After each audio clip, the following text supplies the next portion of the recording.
The moment Lisa's gleaming Lexus SUV was hauled away by a tow truck in front of the entire neighborhood, with her clinging to the hood and yelling, "You can't do this to me," as if it were the climactic scene of a daytime drama.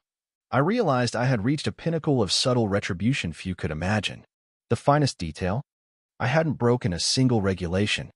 All it took was adherence to the law, meticulous documentation, and letting her arrogance steer her straight into a scrap heap. But to understand how this unfolded, we need to step back to where it all began, a modest sign reading "Reserved Parking, Unit 12, a sign Lisa, in her boundless self-assurance, decided did not pertain to her. Spoiler, it absolutely did. When I purchased my condo, the standout feature wasn't the modern kitchen, the high ceilings, or even the community pull. It was that coveted, deeded parking space in our overcrowded complex. That spot was a rare treasure. Visitors prowled the streets like vultures, desperate for an opening, but it had a guaranteed patch of pavement. It was mine by legal right, documented in the deed, and reinforced by my sheer determination to avoid lugging groceries for blocks. That is, until Lisa arrived. Lisa, mid-50s, and a VYD yoga enthusiast with oversized sunglasses that could double as satellite dishes, moved into a unit 3 doors down and immediately made her presence known. Within a week, she joined the HOA board. Within 2, she dubbed herself acting president, and by the 3rd, she was parking her pristine Lexus diagonally across my space as if it were her birthright. The first time, I approached her courteously. "Excuse me, just so you know, that's my reserved spot." She flashed a smile devoid of warmth and replied, "Oh, I'm aware. I had heavy bags and didn't want to carry them far. You weren't using it anyway." The audacity packed into that brief exchange was staggering, but I let it slide once. The second time, I left a polite note. The third, a sterner one. By the 4th day, my note had vanished, replaced by her SUV, parked with a brazenness that dared me to act. So I did what any reasonable person would. I contacted the HOA via email, attaching photos, timestamps, and my deed proving the space was mine. Their reply? "We'll investigate." A week passed, and Lisa's car remained. I followed up, only to receive a shocking response. "The board has decided all parking should be treated as shared community space." They were attempting to reclassify my legally deeded property because Lisa found it inconvenient. That's when I realized this wasn't mere rudeness, it was entitlement.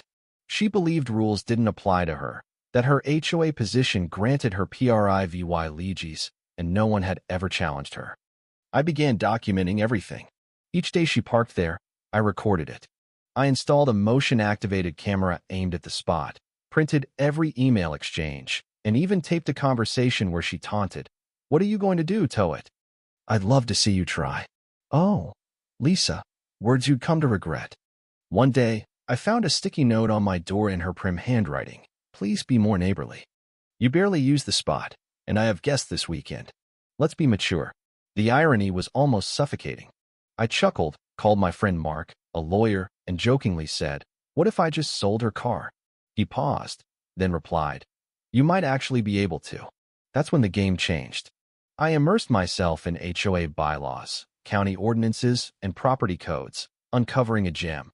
If a vehicle remains in a deeded private space without permission for over 72 hours, it can be declared abandoned with proper documentation and notice, then removed. Lisa's SUV had been there for 10 days. I sent a final warning email to her and the HOA. If the vehicle in space 12 isn't moved within 24 hours, I'll deem it abandoned and proceed accordingly. No response, just a next-door post from Lisa with a photo of her car in my spot, captioned, "Some people love drama over nothing."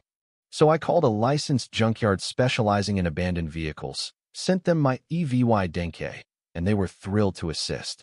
The tow truck arrived at 2:17 p.m. on a bright Thursday.